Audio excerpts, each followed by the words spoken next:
FPL Game Week 10 is officially done and dusted. And trust me, it is not an easy game at times, is it? Today in this episode, here are 3 reasons why you suck at FPL. Let's get it. Here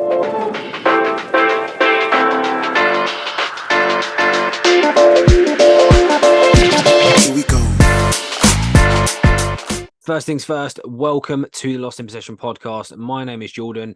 And if you are here for the first time and you have not yet subscribed to the channel, please do consider subscribing. It's absolutely free. And every single week we come to you with at least 2 podcasts, one on football, one on FPL.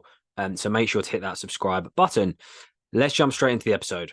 Now, I should absolutely start this episode by saying a lot of the reasons why today I'm going to tell you that you could, and possibly myself, suck at FPL is based on my recent experience in the game. In terms of where I'm ranked, currently 825k in the world, absolutely not where I need to be and not where I want to be. It's been a bit of a tough start, a bit of a hit and miss start to FPL. I'm targeting the top 50k finish, so make sure you're subscribed. Come with me on this journey. But at the minute, it's not going too well. So this is my team for the last week. Very quickly, 59 points, below average. And I had a couple of disasters, which I'm going to get into right now. So, number 1, reasons why you might suck at FPL. First and foremost, because you're trying to be too clever with your captain choices. And there is no better example than in my team this weekend, Erling Haaland. There was debates doing the rounds on social media. There was debates in group chats on WhatsApp. Who is the man to captain this weekend? And if we go and look at my team, I could have had Son away to Palace. I could have had Haaland away to Man United. But of course, I chose Watkins. And again, even another name to throw into that debate, obviously Salah, a lot of people had home to Forest. Obviously, of all those choices, Watkins was the only one to not score a goal, and he was my captain. So it's fairly obvious, but a reason you suck at FPL, and maybe why I suck at FPL too so far this season, is that you're trying to be too clever with your captains.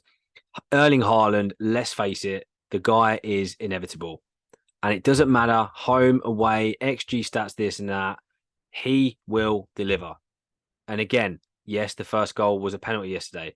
So you've got to bear that in mind as well. If your captains are penalty takers, you given, look, Son's probably going to take penalties. Watkins maybe takes pens, and obviously Salah takes pens. So maybe that's not the only reason to choose a captain, but sometimes you've not got to try and be too clever about things. Stick with Haaland most weeks.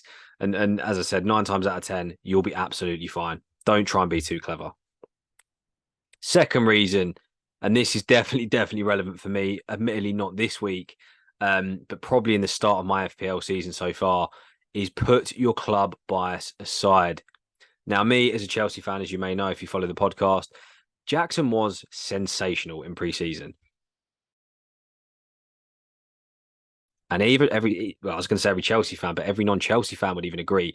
From what they saw of Jackson, he looks absolutely top class. As a result, I had Jackson in my team, I think, for the first 6 or 7 game weeks. And even when he wasn't quite firing, I still believed. Was that logic? Was that stats? Possibly a little bit. But ultimately, that was my club bias, probably clouding a bit of my judgment.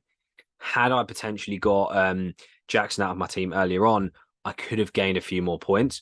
And Jackson's obviously just one example for me, for Chelsea fans. There's plenty of other good examples. Maybe Bruno Fernandes at Manchester United. United have had a really terrible start to the season. Bruno Fernandes, even Rashford in some cases, have been such perennial picks for FPL sides based on last season and other seasons. I think United's form at the minute, they have been terrible. So Bruno Fernandes is probably another good example of where you've got to put a bit of club bias aside and just say, he's got to go. Simple as that. So yeah, number 2, the second reason why you suck at FPL is letting club bias cloud your judgment. And last but not least, some people might disagree with this one, but I've definitely been burned on this week. Reason number 3 why you suck at FPL, double up and triple up risks do not always pay off. I've learned the hard way, particularly this week, but I do find that, particularly with some of the big teams, even when you think it's justified to maybe double up or triple up, there always seems to be something that goes wrong in those 2 or 3 players. Maybe it's just me. Maybe I've had a bad week and I'm fuming. But let me know your thoughts in the comments if you notice this happen to you a lot. Here's a prime example. I've got Trippier and Lascelles. I've doubled up on a Newcastle defence. Now, I will asterisk that and say Lascelles was on my bench. He only came on the pitch for my points because of the Diaz and Udogie situations. However, clearly here, Newcastle have conceded 2. I've got 2 Newcastle defenders, both getting me a total of 0 points. And that is why my game week rank this week was 7.5 mil. Completely and utterly ridiculous. Moving down, again, now look, the Luis Diaz situation is a bit of a one-off. Obviously a terrible situation, and no one could have seen that coming. However, the point still stands. I've got 2 Liverpool players. One's got me a good return. The other has not even played. And then finally looking at Spurs, albeit in the last couple of weeks, the Spurs triple up has paid dividends. But again, this week, maybe a little bit unexpectedly, maybe it was a bit of a risk me leaving him in. But out of the 3 Spurs players, one of them is on 0 points and not played. So what I would say is be very wary of these double ups, these triple ups, because I do feel like the majority of the time, or at least it's very rare, that all 3 players will actually get decent returns. In this case, again, some of you might argue, well, you've got 16 points between 3 players for Spurs. It's not terrible. But again, all of these factors have contributed to me having a bad game week. So there you have it. 3 reasons why you suck at FPL. Number 1, be clever with your captains. Do not do this. Absolutely do not do this. If I'm being honest, probably just stick with Haaland every game of the season and you might be just fine. Number 2, put your club bias aside. And number 3, be very, very careful with your double ups and your triple ups. And there you have it. Short and sweet. Let me know in the comments if you would disagree or agree with anything I've just said.